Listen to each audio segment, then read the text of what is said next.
Curtis Jones, deal agreed. The reported fee is 30 million sterling, including add-ons within that deal, so it depends on his performance and how long he's at the club and how many games he has played. Personal terms, he's agreed to go to Inter for 20,000 sterling more per week than he's currently getting on his deal at Liverpool. Fair enough, and he'll get more first-team football, he hopes, as well.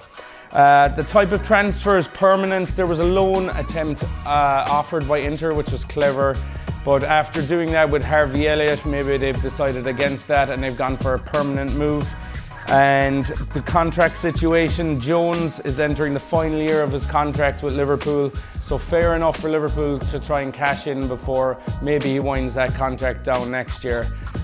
They've signed a few young players that are in their teens in centre midfield too this summer, so I think they're trying to go for starting three, and then the young players that are coming through are a bit younger than usual than would have been under the Klopp era.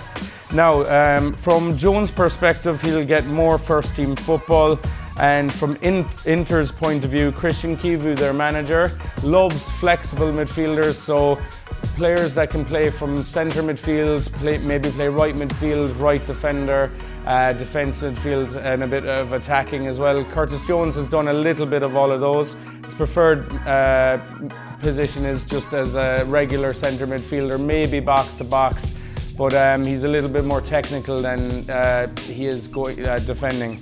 Now, Inter's context is that Davide Fratese he's likely to depart the club soon, and when he departs, that's opening the door for Curtis Jones. So it looks like that deal is done for Inter Milan as well. And previous Inter bid was 21 million guaranteed, and it was just totally guaranteed, no add-ons. But thank God Liverpool turned that down. That's absolutely terrible money, especially when you see all the prices that our players are going for in this era. I'm actually quite surprised Liverpool have only gotten this price. Still, like in the way transfers are going this summer, he can play right back. He's half decent at right back. He can play midfield. He's decent going forward, decent defending. I'm quite, like, he's quite physical as well, so I just don't get why it's so low. But the last year of his contract, I know that brings it down, but I'm still quite surprised. Let me know how surprised you are in the comments with that. Now, Jones' history, he joined the academy when he was just 9 years old. Can you remember what you were doing when you were 9 years old?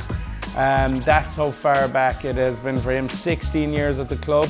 So personally, I've been wanting to sell Jones for quite a while. Like, I don't agree with just keeping players just because they were brought up in the academy, but I really love watching players coming through the academy, and I do have an extra punch in the air when they make a tackle or they score a goal or they're playing well. So I really do miss him. He was never any drama for Jurgen Klopp. He was never any drama for Arne Slot. He did slip up one or two times in the media, but he was just always quick to fix it, and there was no headlines outside of the pitch as well.